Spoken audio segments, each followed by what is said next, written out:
message to all the English patriots out there who have taken some kind of stand. What are you standing for? I mean, what's been going on? Obviously, there's the horrific incident that happened in Southport, but we now know that there was no Muslim involvement whatsoever in that incident. The guy who was arrested carrying a knife at a nationalist march, a far-right march in Southport after the incident, he wasn't a Muslim. The fighting that was going on in Leeds a couple of weeks ago, that has nothing to do with Muslims. In fact, we now know that there were Muslims there trying to help end the rioting. They were actually there when the police ran away. It was Muslims that stepped up to try and put out the fires and to end the fighting. What are you marching for? What's going on?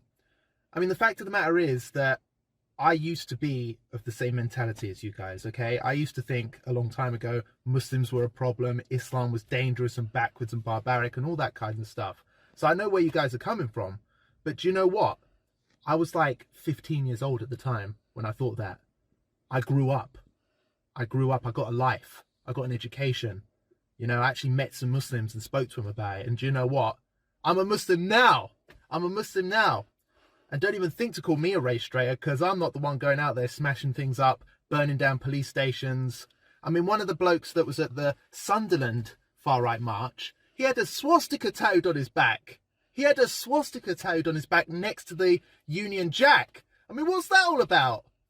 We apparently defeated Nazism in this country. That's one thing that we're proud of. The one good thing on this long history, this stain of imperialism, colonialism, and murder and all sorts of stuff we were doing around the world for hundreds of years. The one good thing that Britain did was defeat the Nazis. And you got this loser, this absolute lunatic up there saying he's fighting to protect Britain, and he's got a swastika tattooed on his back. The leaders of this movement, if you want to call them that, won't even give you their real name. Robinson, that ain't even his real name. He's sitting in the sun in Spain while you lot are over here smashing things up and getting arrested.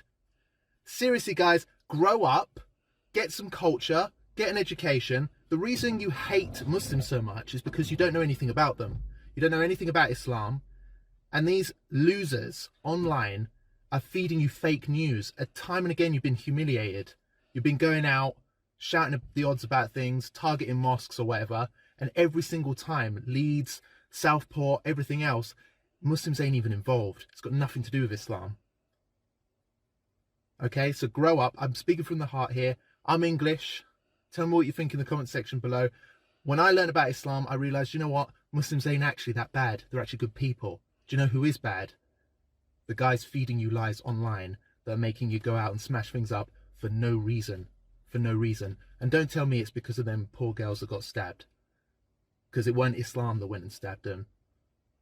So don't tell me it's got anything to do with that. That guy with the swastika on his back, do you think he cares about them poor girls? Do you think Mr. Robinson, Lennon, whatever his name is, over in Spain, he really gives a toss about them poor girls?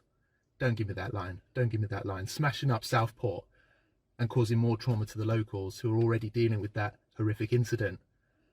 You know, you ain't doing them no favours. Don't say it's for them. Don't hijack that horrific incident.